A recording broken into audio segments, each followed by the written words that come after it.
Hello everyone, কেমন আছেন সবাই? আশা করছি যে যার জায়গা থেকে ভালো থাকবার চেষ্টা করছেন বা আছেন। আজকে হঠাৎ মনে হলো এই ভিডিওটা আপনাদের সাথে কথা বলতে বলতে শেয়ার করি, বিকজ এই দিনটা আমার জন্য ভীষণ স্পেশাল ছিল। এটা ছিল গত কোরবানির ঈদের সকালে 7টার ফ্লাইট। আমি খুব মন খারাপ করছিলাম। আমার মনে হচ্ছিল যে আমি একলা জার্নি করব, কাউকে পাবো না ঈদের দিন, খুব খারাপ লাগবে। কিন্তু বিশ্বাস করেন, একদম অমনটা হলো না। হলো একটা ডিফারেন্ট কিছু। হঠাৎ করেই দেখা হয়ে গেল ফ্লোরার সাথে। ফ্লোরা কে, কোথায় পরিচয়, এই গল্প আমি আপনাদের অন্যদিন বলবো। কিন্তু যেটা হলো, she suddenly asked if I wanted to look around the cockpit. I said yes. And finally সৈয়দপুরে পৌঁছানোর পরে সে আমাকে পুরো ককপিটটা ঘুরে দেখালো। আমি দেখলাম, সবার সাথে কথা বললাম, ছবি তুললাম।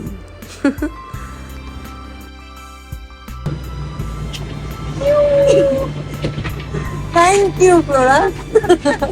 আমি ভেবেছিলাম যে জার্নিটা খুব ওর্স্ট হতে যাচ্ছে, সেটা একটা মোস্ট বিউটিফুল জার্নি হয়ে গেল অ্যান্ড মোস্ট মেমোরেবল জার্নি হয়ে গেল ডেফিনেটলি ফ্লোরার জন্য।